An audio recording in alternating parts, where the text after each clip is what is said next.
morning, my little coffee beans, and welcome to Madeline's Life Management. Today I'm going to be sharing with you some of my favorite pregnancy books and kind of a little synopsis of what you're going to learn in each book. So to get started, the first one I read, and by the way, these are all from the library. I don't want to use my money to purchase a book that I'm only going to read once. So the first one that I'm going to be showing y'all is called Origins, and it's by Annie Murphy Paul, and it says how the 9 months before birth shaped the rest of our lives. And I love this book because I remember in college I was really fascinated with epigenetics and how the mother's state affects the in utero state of the baby and how that turns on and off genes, and it kind of talks about those things. So it talks about how your stress levels and the medications you're on and pollution and just where you live. It talks about how all these things that affect the mother also in utero affect the baby at 2 and 12 and 20 and beyond, and it uses actual studies so you really feel informed. And she doesn't go one extreme or the other. You know, she talks about birth weight and how if you're obese, your children are more likely to become obese, but also if you're really underweight, you're more likely to have a preterm baby and an underweight baby. And then it talks about the effects of mercury, but the effects of mercury on the baby, but also the effects of not having any fish and how that gives them a lower IQ. So you should have things like sardines and salmon at least twice a week. So this book allowed me to feel like I don't have to be that superhero pregnant person who goes on like nothing happened to her. You guys know who I'm talking about. They're like climbing ladders to change light bulbs, being like, don't teach me, don't treat me like kid gloves, I can do it. It also talked about how people wonder what can affect the baby and what can't, and how the placenta doesn't necessarily say no to things that are damaging, but more blocks out molecules that are too large to pass through it. So this was really, really good to know because it allows you to think of the placenta not as this thing protecting your baby from evils. You still have to do that, but protecting your baby from evil molecules that are too big to pass through. So that also kind of helped with the medication game and kind of understanding, okay, here are the effects if I stay on my SSRI to the baby, and then here are the effects if I get off it and then have depression and postpartum depression, blah, blah, blah. So it talks about how many milligrams you have to be taking to affect the baby and the studies that show that, and then it's really, really good. I thoroughly enjoyed this book. In fact, I got this before Blake and I officially started trying because it was before my surgery, and I read through it all in one night. I started it and I was like, I'll read a chapter before bed, and then I finished it. It was so good and it was so informative and so interesting. And then I also, after reading this book, I feel like I can go to the grocery store and not be overwhelmed, because I know a lot of pregnant women get kind of a pregnancy eating disorder for 9 months where they're just terrified to put anything in their body. It also talks about, it gives studies, it gave this study about carrot juice, and it had women drink, it had a control group where they did whatever, and then another group that drank carrot juice every morning of their pregnancy. And then afterwards, the babies, I think they were like 1, I'm not actually sure, but I think they were 1, and they gave them carrot juice. And the control group like would try it, maybe, sometimes they wouldn't, and they just didn't really like it. And then it was significant, this group and their liking, their preference for carrot juice. So it also talks about how what the mom eats, what the mom eats a lot of during her pregnancy could be what your baby ends up enjoying and craving. The Girlfriend's Guide to Pregnancy by Vicki Levine was hysterical and witty, and I found myself laughing out loud to some of her stories. And I loved the fact that she hits on topics that you could ask your doctor, but not that you don't feel comfortable, but there are things that are more like self-conscious things. And she's really funny about it, and I really enjoy this book. The one thing that I will say is that she does have a very negative view of the postpartum body. Expecting Better by Emily Oster was such a delightful surprise. So this is about an economics professor, and she goes through things like coffee and epidurals and testing and those things that people don't really give you a choice about. And she gives you the positives and the negatives, and then she allows you to weigh for yourself what is really worth it. So I enjoyed this book so much because it really debunked some myths that aren't necessarily held up by science, but more true because of possibly the demographic they represent.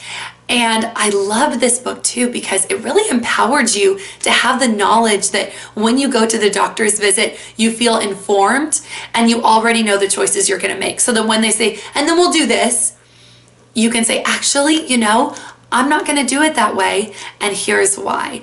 And so I think a lot of the times, because doctors are so knowledgeable and they have put so much time and energy, they know what works for the larger demographic, but there are certain things that won't be applicable to you specifically because of your lifestyle. So I know for me, I always knew that I wanted an epidural, and that's for a few reasons. It's for weighing everything. I knew that it wasn't going to harm my baby or myself in a way that would make it worth it to have a painful pregnancy. And also, if something happened, I have the peace knowing that the epidural is already inside me and they can, just pop over and do a whatever. It talks about coffee, and I am the biggest coffee drinker ever. And she talks about in here how people told her that she needed to get off coffee when she started trying for the baby. And my own husband talked about how your bloodstream doesn't even connect with the baby until 2 weeks later. And so when we first started trying, before I realized that I had endometriosis and would need a surgery to actually have a baby, I remember I got off coffee and I was dealing with all these things because I just went cold turkey one day. And then when you actually read this book, you realize that the science behind it is they want to make it easier for when you do find out you're pregnant to get off of coffee. So I would rather have my pot of coffee a day right now and then start weaning off of it when I realize that there's a possibility I might be pregnant, rather than just being like, oh, you could possibly have a baby because it's after surgery. You should be off of coffee. And then I also loved how she talks about getting fit before baby and then how the pregnancy weight does affect baby. She even has graphs. And this for me was super helpful because I come from a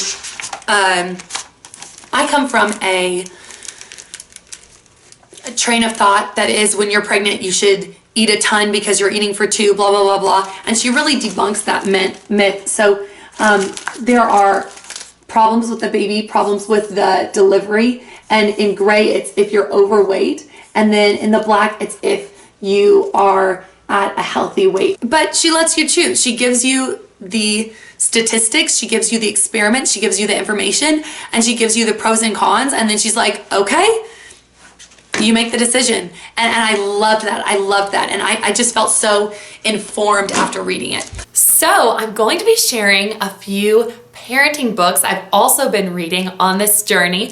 So I wanted to, of course, read the books on pregnancy, but as you know, that lasts about 9 months. Kids, unless something happens, last forever. So I went home to the farm, and mom and dad have tons of books on parenting and stuff. So I grabbed a few, and the two that I just finished reading, oh, that's my coffee, where I read this one. Ooh. It's called Stuffed Animals on the Ceiling. And I just recently finished it, and it's so cute and so fun and so funny. And basically it gives the traditional parenting advice, and then it gives what people actually do. And you have these people from all over that send in their suggestions. Like, for example, there's this one, it was talking about bedtime, and there was this family that loved to play Monopoly Junior. So what she did was she gave her kids 3 get out of bed free cards, and they each had 3, and 3 times for whatever reason they could get out of bed, cash in that little get out of bed free. But if they had any still left at the end of the week, their mom would trade them 25 cents for the get out of bed free card. So they really loved it. And she said it really worked because they understood the value of that. And then it was like, I could get out of bed, but it would cost me 25 cents. This one I've been reading, and it's been so cute, and it's called Child Rearing for Fun. And I love the concept of this. And basically she talks about how you're the expert of your own child, and people love and really enjoy giving advice on parenting.